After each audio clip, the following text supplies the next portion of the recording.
ప్రభు పేరట shalom. Shalom అనగా మీకు సమాధానము కలుగునుగాక. మన రక్షకుడు ప్రభు అయిన యేసుక్రీస్తు నామములో మీకందరికీ నా హృదయపూర్వక వందనములు. ఈరోజు ప్రకటన గ్రంథములోని జీవజలముల నది, జీవ వృక్షము అనే ఈ రెండు అంశాలు ఏమై ఉన్నవో, ఏ విధముగా దానిని మేము అనుభవించబోతున్నామో, అద్భుతమైన సత్యాలను బైబిల్ ద్వారా మనము తెలుసుకుందాము రండి. ఇది మన జీవితానికి ఎంతో ప్రాముఖ్యమైనది. జీవజలముల నది మరియు స్ఫటికము వలె మెరియున్నట్టి జీవజలముల నది దేవుని యొక్కయు గొర్రెపిల్ల యొక్కయు సింహాసనం వద్ద నుండి ఆ పట్టణపు రాజ్య వీధి మధ్యను ప్రవహించుట ఆ దూత నాకు చూపెను. ఆ నది యొక్క ఇవలను ఆవలను జీవవృక్షముండెను. అది నెల నెలకు ఫలించుచు 12 కాపులు కాయును.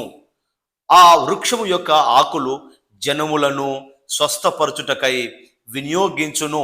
ప్రకటన గ్రంథం 22వ అధ్యాయము 1-2. జీవజల నది ఎక్కడ నుండి బయలుదేరుతుంది?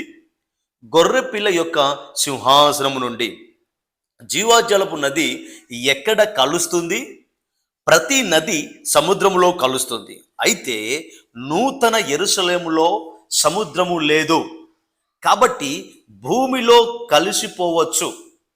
స్ఫటిక సమానమైన భవనములో స్ఫటిక సమానమైన గోడలున్న దాని మధ్యలో స్ఫటికమును పోలిన నది ప్రవహించుచూ ఉన్నది.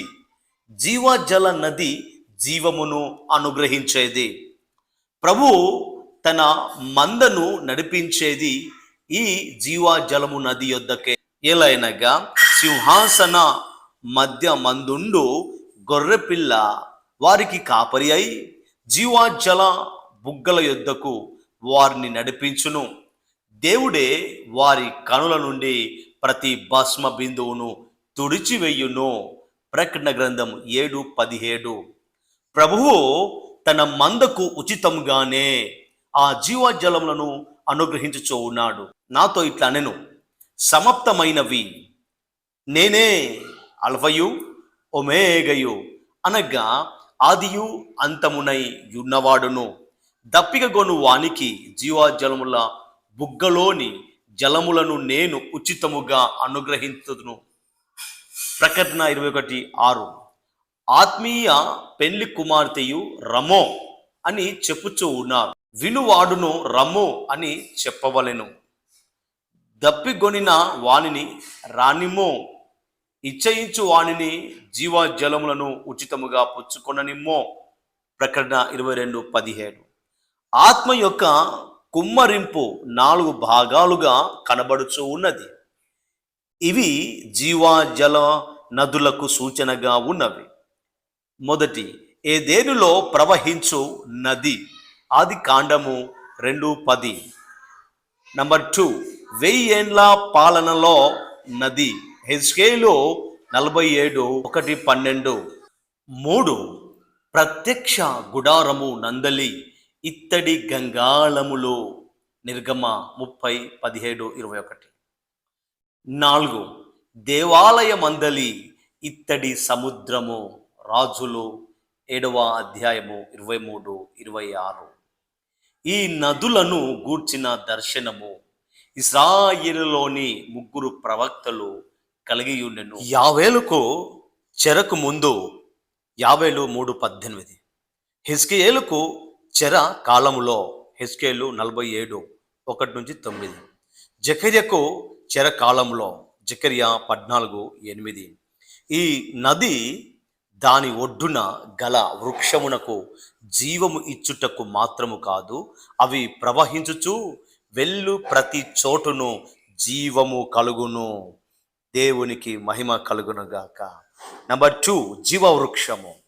1000 ఏండ్ల పాలన కాలములో జీవానదికి ఇరు ప్రక్కల అనేక రకములైన వృక్షాలుండెను. హెజ్కేలు 47:12. కానీ నూతన యెరూషలేములో ఒకే రకమైన జీవవృక్షములు ఉన్నాయి. ఇవి నెల నెలకు ఫలించుచు 12 కాపులు కాస్తాయి. అంటే ఒక్కొక్క నెలకు ఒక్కొక్క కాపు ఉందా? జనవరిలో ఆపిల్, ఫిబ్రవరిలో మామిడి, మార్చ్ బత్తాయి, ఇట్లా 12 నెలలో 12 రకాల కాపులు. జీవ వృక్షం యొక్క ఆకులు జనములను స్వస్థపరచుటకై వినియోగించును. నూతన యెరూషలేములో వ్యాధులుంటాయా? వ్యాధులు, కన్నీరు, మరణము ఇట్లాంటియేమీ ఉండవు. అయితే స్వస్థతను గురించిన మాటలు ఇక్కడ ఎందుకు ప్రస్తావించబడ్డాయి? ఏదేను తోట యందలి జీవవృక్షం యొక్క అవసరత అయి ఉన్నది. ఆదాముకు ఒకవేళ అస్వస్థత కలిగినట్లయితే స్వస్థత కొరకు జీవవృక్షములు ఆకులు ఉండేవి.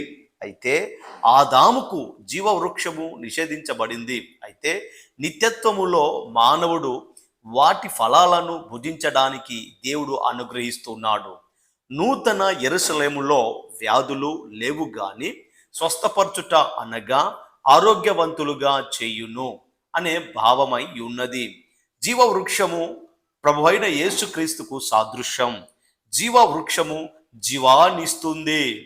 గొర్రెలకు జీవము కలుగుటకును అది సమృద్ధిగా కలుగుటకును నేను వచ్చి తినని మీతో నిశ్చయముగా చెప్పుచున్నాను. యోహాను 10:10.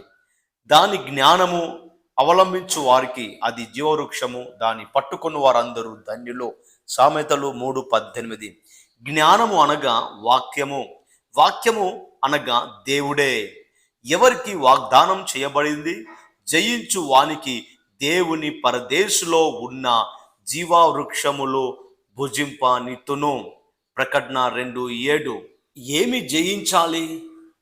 ఈ లోకములో ఉన్న పాపాన్ని జయించాలి, సైతానును జయించాలి, ఈ లోకాన్ని జయించాలి. అలా జయించి మరణాన్ని జయించి నీవు నేను ఆ పరలోకములో జీవవృక్ష ఫలములను భుజించే గొప్ప కృప దేవుడు అనుగ్రహిస్తాడు. ఈ లోకంలో ఉన్న కొంతకాలమునైనా దేవుని కొరకు బ్రతికేలాగున జీవించాలి. ఈ లోకంలో ఉన్న శరీర ఆశ, నేత్రాశ, జీవపు డంబము ఈ వాటిని అనుసరించకుండా, లోక సంబంధమైన జ్ఞానమును అనుసరించకుండా, పర సంబంధమైన జ్ఞానమును అనుసరిస్తూ, దేవుని వాక్యమును అనుసరిస్తూ ఆ ప్రకారంగా జీవిస్తూ ఉన్నట్లయితే నీవు నేను ఈ లోకంలో జయించి ఆ పరలోకమైన ఆ సుందరమైన పట్టణంలో నీవు నేను ఉండే కృప దేవుడు అనుగ్రహిస్తాడు. అప్పుడు జీవవృక్ష ఫలములను భుజించే ధన్యతను నీవు పొందుకుంటావు. కాబట్టి నేడే ఒక స్థిర నిర్ణయము చేసుకుంటావా? ప్రభువు కొరకు జీవిస్తావా?